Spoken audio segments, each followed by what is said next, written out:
You know, sometimes the biggest, most important stories are hiding in the simplest places.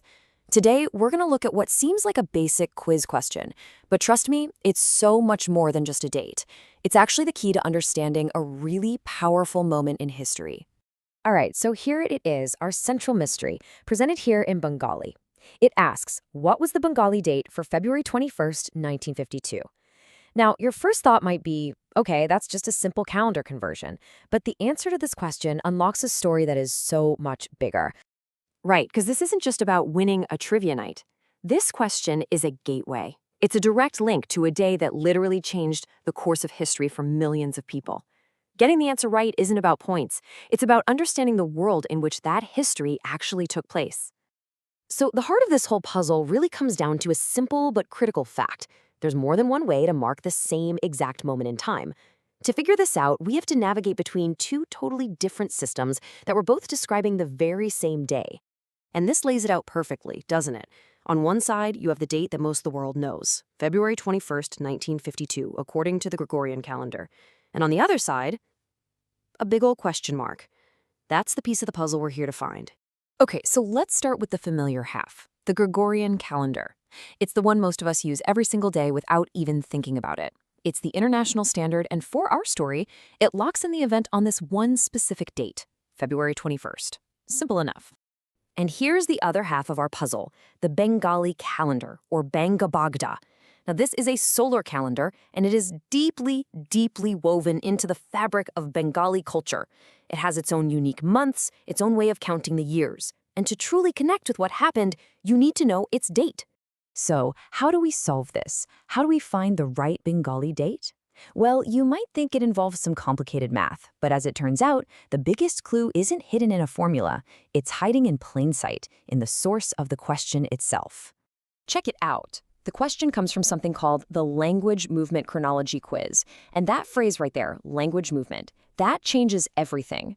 This tells us that February 21st, 1952 wasn't just any old Thursday.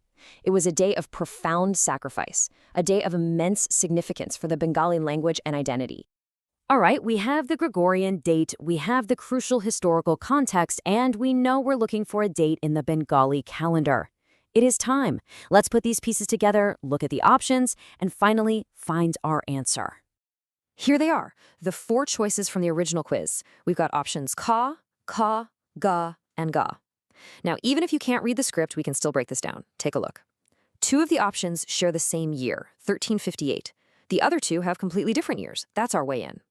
So first things first, we've got to get the year right. We know the Gregorian year is 1952.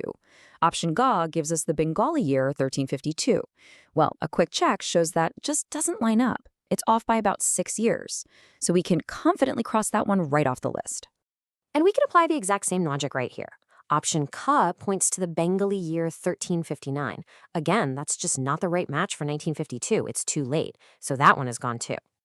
And just like that, we've narrowed it down. We are left with just two possibilities. Both options, Ka and Ka, have the correct Bengali year, 1358. So the whole question now boils down to one final detail. Was it the 8th of the month Falgun, or was it the 9th? And the correct answer, the date that is etched into the cultural memory and history of an entire people, is option Ka, the 8th of Falgun, in the year 1358. February 21st, 1952, corresponds to At Falgun, 1358. So we did it. We have our answer. But getting the right letter on a quiz was never really the point of all this, was it? The deeper question, the one that's really interesting, is this. Why does knowing this specific date in this specific calendar actually matter so much? Let's just focus on this number, 8. A Falgun, the 8th of Falgun. See, that isn't just a date, it's practically a name, a call to remember. Saying the 8th of Falgun evokes the entire spirit, the sacrifice, the emotion of the language movement in a way that just saying February 21st really can't, especially for those inside the culture. What this really shows is the power of cultural context. By knowing and using the Bengali date, you're making a conscious choice to remember a historical event on its own terms, inside the same framework of time that the people who lived and died for it used. It's a shift from being an outside observer to having an inside understanding. And that really brings us to our final thought for today. This whole exercise, it wasn't just about converting dates. It's a powerful reminder that the systems we use to measure time, our calendars, they aren't neutral. They are cultural artifacts that actually filter our connection to the past. So I'll leave you with this question to chew on. How do the calendars we use end up shaping the stories we tell?